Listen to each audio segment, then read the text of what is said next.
kita butuh Allah. Ya, bagaimana mengadu dengan Allah? Tentunya memperbanyak qiyamul lail, sholat malam. Kenapa sholat malam itu menjadi khusus untuk pengobat hati kita?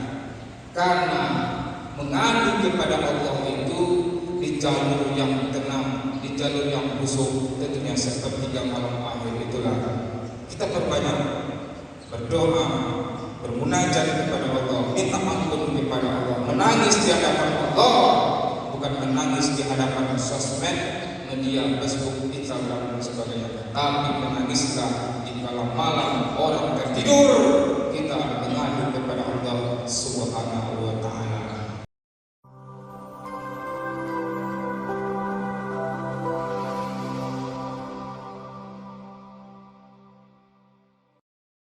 Assalamualaikum warahmatullahi wabarakatuh.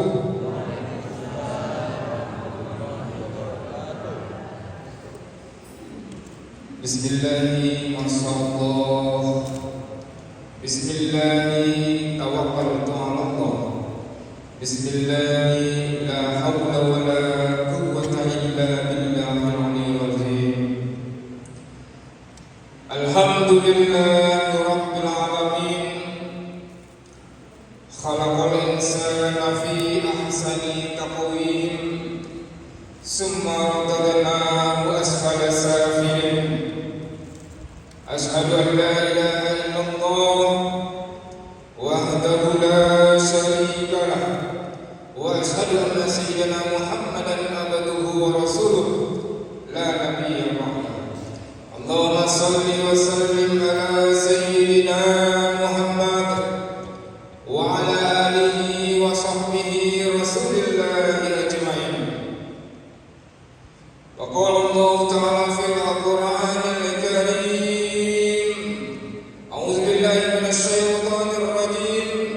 Bismillahirrahmanirrahim.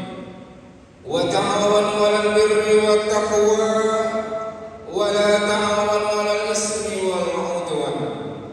Dan tolong menolonglah kamu dalam berbuat baik dan takwa. Jangan tolong menolong dalam berbuat dosa dan maksiat. Faqala aydan inna akramakum innallahi atqakum. Sungguhnya yang paling mulia di antara kita semuanya, yang paling mulia di antara kamu semuanya di sisi Allah Subhanahu wa Ta'ala, bukanlah orang yang tinggi pangkat jabatannya, kuasanya, bukanlah yang paling tinggi ilmu pengetahuannya, dan bukanlah orang yang paling banyak harta bendanya, tetapi yang paling mulia di sisi kamu di antara kamu adalah Allah Subhanahu wa Ta'ala. Tak lain tak bukan adalah atqakum, orang yang masih ada rasa takwanya, yang paling banyak rasa takwanya, ketakwaannya kepada Allah Subhanahu wa Ta'ala. Semoga kita yang hadir subuh yang mulia ini tetap dalam ketakwaan kepada Allah Subhanahu wa Ta'ala. Amin. Amin ya rabbal alamin. Wa qala Rasulullah sallallahu alaihi wasallam, ittaqillah haitsu kunta. Bertakwalah kamu dimanapun, dalam posisi apapun, dalam kondisi apapun. Pakaian takwa tetap kita pakai dari kehidupan ini sampai ajal kita dijemput oleh Allah Subhanahu wa Ta'ala. Insyaallah. Amin amin ya rabbal alamin. Sallallahu alaihi wasallam. Kaum muslimin wal muslimat, jemaah salat fardu subuh Sabtu Masjid Al-Ghufran Ujung Batu yang dimuliakan Allah Subhanahu wa Ta'ala. Kembali kita bersyukur kepada Allah Subhanahu wa Ta'ala dengan tetap istiqomah melafazkan, bacakan hamdalah alhamdulillahi rabbil alamin. Kedua kalinya bersolawat kepada Nabi Allah, Nabi besar Muhammad sallallahu alaihi wasallam, dengan Allahumma shalli ala sayyidina Muhammad wa ala ali sayyidina Muhammad. Semoga Allah ridha kita mendapat syafaat Rasulullah sallallahu alaihi wasallam di yaumil akhir. Amin amin ya rabbal alamin. sama-sama bersolawat.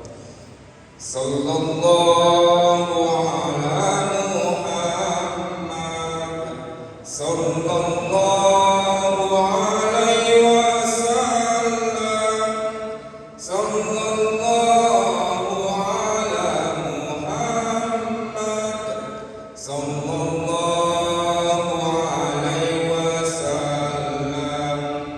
Ya Nabi salam alaika, ya Rasul salam alaika, ya Habibi salam alaika.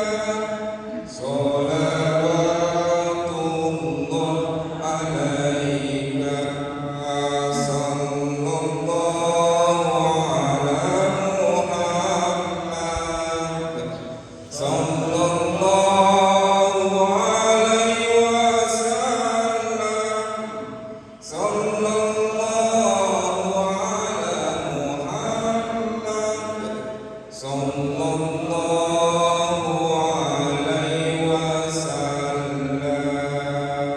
Assalamualaikum ya Nabi Allah, assalamualaikum ya Rasulullah, assalamualaikum ya Habibullah. Semoga tetap istiqomah berselawat kepada Rasulullah sebagai uswatun hasanah dari kehidupan sampai akhir kita dijemput oleh Allah Subhanahu wa taala. Allah tidak menyuruh kita ayat Al-Qur'an, dan Allah tak pernah menyuruh kita ya salat perintah Allah. Aqimus shalah, Allah perintahkan kita salat. Tapi Allah tak pernah kita lihat salat. Allah tak ikut salat. Allah perintahkan kita berpuasa, tapi Allah tak ikut berpuasa. Allah perintahkan kita umrah dan haji, Allah tak ikut haji dan umrah. Allah perintahkan kita puasa, zakat, infak, sedekah dan amal-amal lain, tapi Allah tak ikut. Tapi pas Allah menyuruh kita bersolawat, apakah Allah ikut bersolawat? Allah ikut. Apa buktinya? Tadi sebelum azan kita dengar apa bacaannya? Innallaha wa malaikatahu yusholluna 'alan nabi. Sesungguhnya Allah dan para malaikat bersolawat kepada Rasulullah, kepada Nabi Muhammad. Begitulah hebat bersolawat.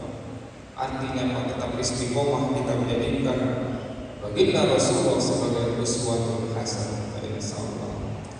Kaum muslimin wal muslimat yang dimuliakan Allah Subhanahu wa taala, yang sama-sama kita muliakan dan semoga Allah memuliakannya, pengurus Masjid Al-Ghufran beserta pengurus yang hadir, seterusnya tokoh-tokoh masyarakat, sesepuh, guru-guru kami, buya-buya kami, ustaz kami. Alhamdulillah, ini sangat luar biasa. Salam takzim kami kepada guru kami, buya kami, Ustaz Akhlak Isman Ramli, Ustaz Joni Saputra Putih, Ustaz Agus Mama'i berceramah lewat Ustaz ini ngeri-ngeri sedapnya.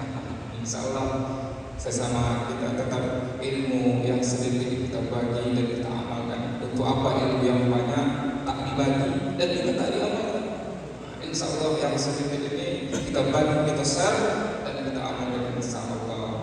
Seterusnya tokoh-tokoh alim ulama cukup banyak, dan itu ada Bapak Mursyidin yang hadir, Bapak Haji, Ibu Hajah, dan umumnya kaum muslimin wal muslimat yang terdapat di sebuah tersebut. Semoga kita tetap dalam barakah Allah, ridho Allah Subhanahu wa taala. Amin ya rabbal alamin.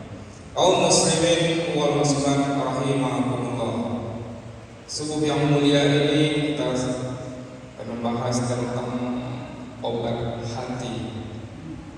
Kenapa kita bahas tentang hati? Karena kolbu, ya, kolbun bukan kalbun. Kalau kolbun hati, kalau kalbun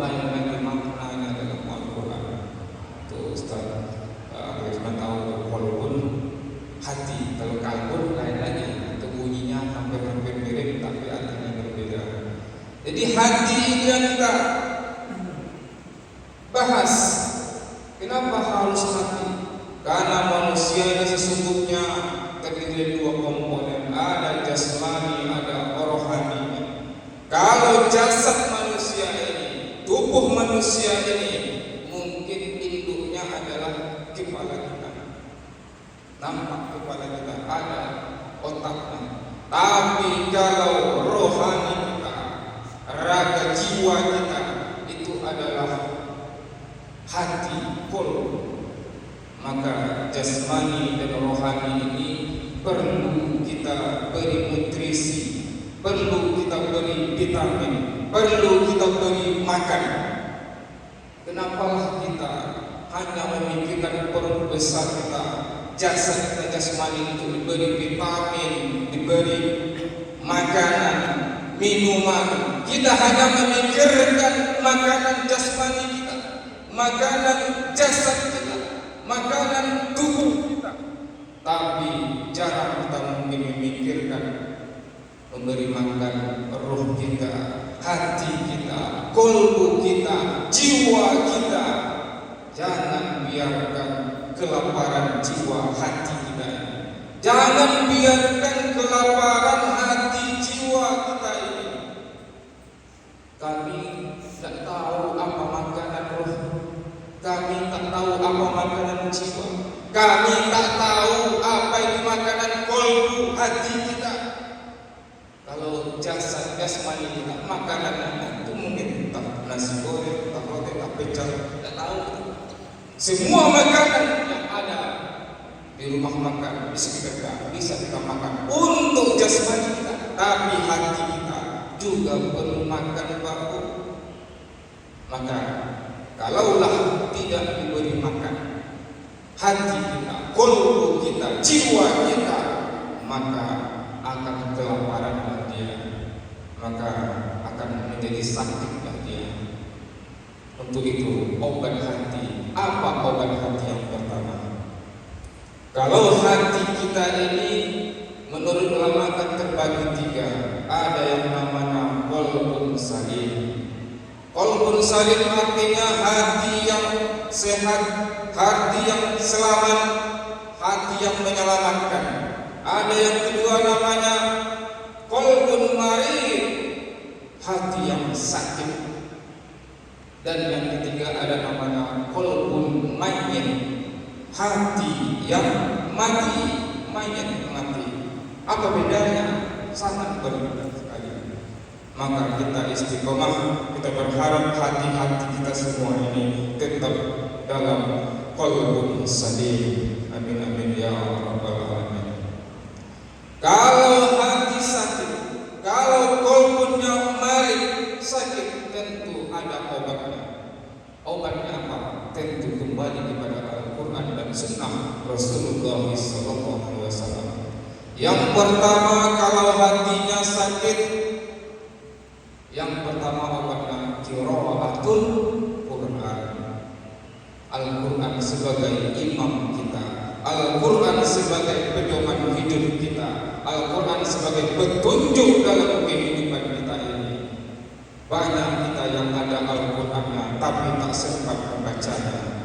Banyak Al-Qurannya di rumah tapi untuk dibagi-bagikan ke tetangga. Sampai dibagi-bagi Al-Quran ini semuanya, pulang dari umrah dibagi-bagi untuk dia sendiri tak punya lagi, hanya sekedar membagi Al-Quran. Maka intinya kita baca Al-Quran. Qiraatul Quran, ayat yang pertama turun dari Allah Nabi Muhammad, Iqra. Bukan perintah sholat, bukan perintah puasa. Iqra, bacalah. Apa yang Nabi baca? Al-Quran lah. Al-Quran yang tersurat 6.666 ayat. Al-Quran yang tertulis 114 surah. Dari surah Al-Fatihah sampai surah An-Nas yang tertulis, yang kita baca. Ada lagi Al-Quran yang tersirat, yang tidak tertulis. Inilah alam yang luas ini. Ayat-ayat Allah jagat raya adalah ayat Allah Subhanahu wa Ta'ala. Kita dapat mengambil hikmah iktibar dari ayat-ayat Allah yang tidak tertulis ini. Berapa banyak ayatnya, ayat yang tidak tertulis tak bisa dihitung. tak bisa dihitung. Termasuk diri kita ini, tubuh kita ini, jasad kita ini adalah ayat-ayat Allah Subhanahu wa Ta'ala. Bagaimana mengkaji diri kita sebagai ayat Allah? Cobalah lihat umurnya yang sudah tua, kulitnya yang sudah kendor, mata yang sudah kabur, ya, ubatnya mulai bertabur, apalagi matanya sudah kabur, giginya gugur-gugur, ya, akhirnya makanannya bubur, ya. Kalau sudah begitu, tentu dekat lagi ke pintu kubur. Itu adalah iktibar, hikmah, pelajaran dari ayat Allah diri manusia. Maka obat hati yang pertama adalah qiraatul Quran. Imam tadi kita dengar bacaannya mantap. Kalau membaca Al-Quran cocok dengan posisi kondisinya bagus, ya. Imam tadi membaca Al-Quran dan cocok murattal tartil waktu membaca imam. Cobalah di Masjid Al-Ghufran itu pas sholat tarawih Pak pengurus, ya, Pak Imam membaca Al-Quran ada 3. Ada Al-Quran itu dibaca secara mujawwad. Mujawwad ini adalah Al-Quran yang dibacakan pas tausiah, ceramah. Coba lihat ceramahnya Ustaz Saputra Deni Saputra Kuti, ya. Itu ayat Allah mujawwad, ya. Ya ayyuhallazina amanu kutiba alaikumussyam. Itu kan bagus. Itu adalah mujawwad, ya. Itu adalah ayat Allah Al-Quran yang dibaca pas ceramah, tausiah dan khutbah Jumat. Cocok itu. Tapi tidak bisa dibawakan pas imam. Coba tadi imam membacakan Al-Fatihah itu secara mujawwad, ya. Membaca Al-Fatihah tadi imam. Alhamdulillahirabbil alamin, Ar-Rahmanir Rahim, Maliki yaumiddin. Nah, apa kata jemaah? Iku imam itu tausiah, khutbah atau imam kan lain rasanya. Tapi kalau coba di tarawih imamnya bacanya tilawah. Tilawah itu pas musabaqah orang MTQ. Kalau lah imam tadi membacanya gaya-gaya orang MTQ tilawah, macam mana tilawah yang diperlombakan itu kan? Baca Al-Fatihah yang umpamanya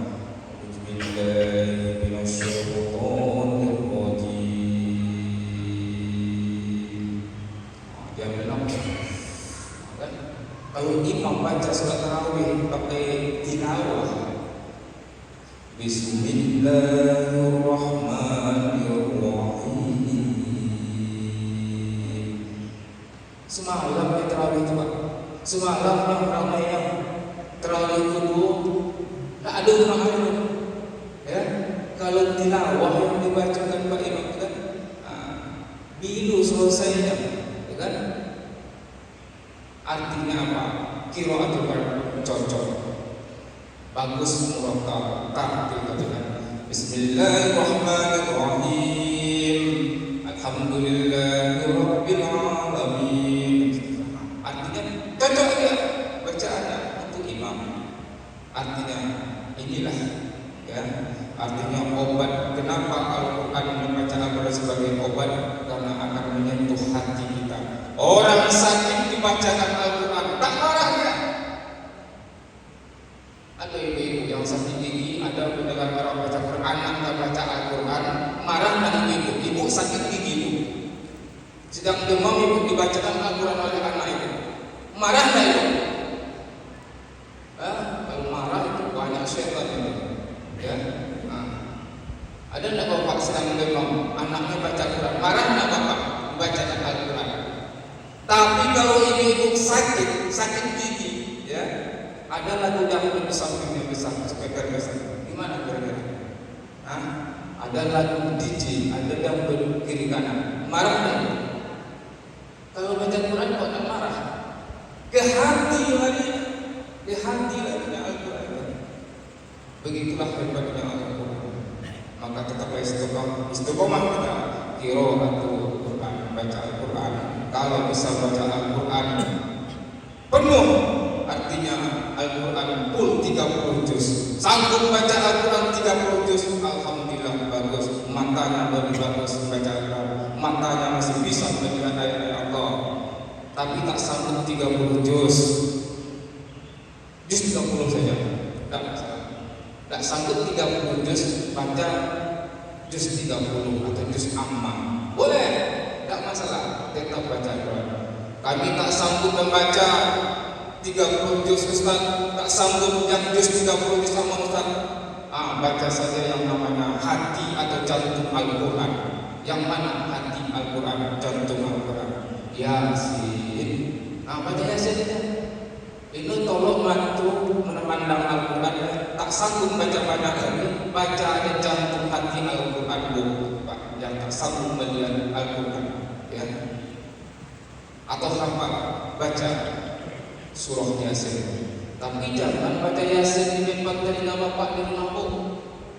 Yasin di depan telinga bapak. Aku mati udah baca Yasin kan? Bohongin bapak kan? Jangan sampai baca Yasin di telinga bapak kan? Atau bapak di depan telinga ibunya. Jangan sampai.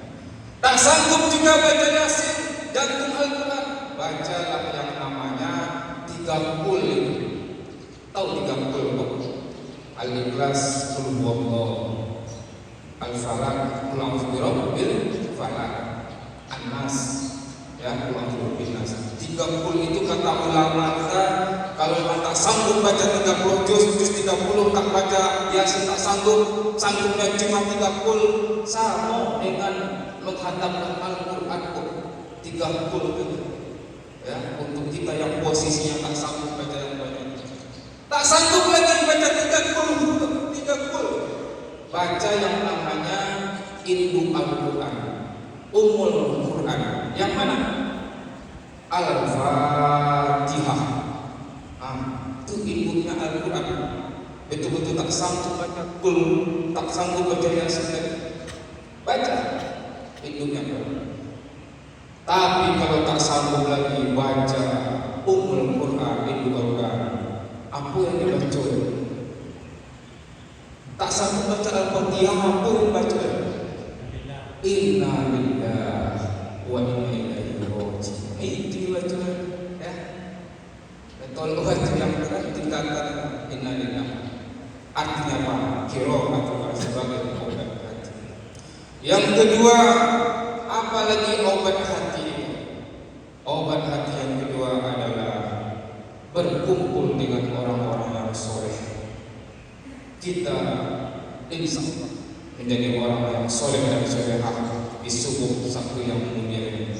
Majelis ilmu, majelis zikir, ya, solat berjamaah adalah taman surganya Allah di muka bumi ini. Inilah silaturahmi kita orang-orang yang soleh. Ya, saya dari Pasir Pengaraya datang ke Ujung Batu, berjumpa dengan orang-orang yang soleh di sini. Tentunya ini menambah yang namanya amal kita, menambah rezeki kita, menambah panjang umur kita. Inilah innamal mu'minuna ikhwah. Sesungguhnya orang mukmin itu bersaudara yang saling mendoakan satu dengan lainnya. Jumpa sama teman, assalamualaikum warahmatullahi wabarakatuh. Memberi selamat, mengucapkan salam, selamat, barokah, mendoakan keberkahan, mendoakan rahmat sama dia. Jadi salam Allah di sholat itu kalau diterjemahkan dalam kehidupan sangat besar hikmahnya Pak Bu. Jangan asal salam ke kanan sholatnya, salam ke kiri sholatnya. Itu tinggi maknanya. Assalamualaikum warahmatullahi wabarakatuh ke kanan. Artinya kalau diterjemahkan dalam kehidupan, selamatkan tetangga yang kanan, selamatkan tetangga yang kiri, sejahterakan tetangga kiri kanan depan belakang kita. Itu artinya Bu. Bukan asal salam saja. Kalau tetangga kanan tak punya periuk, hidupkan periuk. Tak punya beras, hidupkan dia beras. Tetangga kiri tak punya Honda, hidupkan Honda itu. Tetangga kanan tak punya, apalagi yang tak punya? Tak punya kuali, pinjam kuali. Tetangga belakang tak punya suami, pinjamkan suami. Bisa? Itu bukan barang pinjaman, ya, pinjam pinjam suami, tak boleh, haram. Artinya apa? Yang wajar-wajar saja. Ini artinya menyelamatkan. Kita saling mendoakan. Ad-du'a silahul mu'min. Doa adalah senjata orang mukmin. Kaum muslimin wal muslimat rahimahumullah, bermajelis ilmu, berkumpul dengan orang-orang yang soleh, tentu hati kita menjadi lunak, hati kita menjadi lembut, tawadhu, rendah hati kita kepada sesama kita maula Allah, apalagi kepada Allah Sang Jalali wal Ikram sebagai pencipta alam semesta ini. Yang ketiga, apalagi obat hati. Obat hati yang ketiga adalah tentunya banyak qiyamul lail. Kita butuh Allah, ya. Bagaimana mengadu dengan Allah? Tentunya memperbanyak qiyamul lail, solat malam. Kenapa solat malam itu menjadi khusus untuk mengobat hati kita? Karena mengadu kepada Allah itu di jalur yang tenang, di jalur yang khusyuk, tentunya sepertiga malam akhir itulah kita perbanyak berdoa, bermunajat kepada Allah, minta ampun kepada Allah, menangis di hadapan Allah, bukan menangis di hadapan sosmed, media, Facebook, Instagram dan sebagainya, tapi menangislah di malam orang tertidur, kita mengadu kepada Allah Subhanahu wa Ta'ala. Tentunya inilah kita hamba yang sangat butuh kepada Allah Subhanahu wa Ta'ala. Iyyaka na'budu wa iyyaka nasta'in. Kepada Engkau ya Allah kami mengabdi beribadah, dan kepada Engkau ya Allah kami minta pertolongan kepada Allah. Mohon pertolongan kepada Allah. Bukan kita menulis surat, tidak perlu proposal minta tolong kepada Allah, tapi minta tolong kepada Allah adalah dengan berdoa, bermunajat, berzikir kepadanya. Memang ibadah-ibadah yang kita lakukan ini bukan kebutuhan Allah, ya. Seujung batu ini kita tak sholat, Allah tak turun dari Allah, Allah tak lengser dari Allah, ya. Sedunia pun orang Islam tak sembahyang, tak sholat, Allah takkan mau berhenti jadi Allah Akbar. Itu kebutuhannya. Puasa kita yang banyak, sholat kita yang banyak, zakat kita yang banyak, umroh haji kita setiap tahun, Allah tak butuh. Itu kebutuhan kita. Sedunia orang Islam tak sholat, Allah pun tak lengser, tak turun jadi Allah, tak berhenti jadi Allah. Awak yang diberhentikan Allah jadi orang pasti, kita yang diberhentikan Allah jadi manusia pasti. Maka sebelum Allah memberhentikan kita menjadi manusia, tetaplah istiqomah berfastabikul khairat, lomba-lomba dalam kebajikan, beramal saleh, karena bekal kita menuju Allah cuma bekal amal soleh. Inilah yang kita bawa. Kita iring jenazah, 3 cuma yang mengiringi jenazah kita di tempat pemakaman kita. Keluarga kita, ahli ikut mengiring jenazah kita nanti. Apalagi harta kita, malu harta kita ikut mengiringi jenazah kita. Sepeda motor kita, mobil bagus kita ikut ke tempat kuburan mengantarkan jenazah kita. Amal kita pun ikut, tapi 2 pulang ke rumah lagi, 1 tinggal dengan kita. Yang mana yang pulang itu? Yang pulang ahli, ya, sanak saudara, keluarga, istri, suami pulang ke rumahku, tak mau ikut di liang lahat. Sepeda motor yang bagus, mobil yang bagus, pulang ke rumahku, ya. Yang tinggal cuma dengan kita amal soleh kita. Ya, kalau amal soleh, kalau amal buruk, insya Allah kita istiqomah berbuat baik. Sekecil apapun berbuat baik hari ini lebih baik daripada hanya memikirkan besok, karena besok belum tentu ada jaminan hidup. Maka perbuatlah sekecil-kecilnya perbuatan baik hari ini, jangan menunggu hari besok, karena hari besok tak ada jaminan hidup dengan Allah Subhanahu wa Ta'ala. Demikianlah tausiah singkat ini, semoga ada manfaatnya bagi kami yang menyampaikan. Mohon maaf kepada jemaah semuanya. Kami tutup akhirul kalam. Assalamualaikum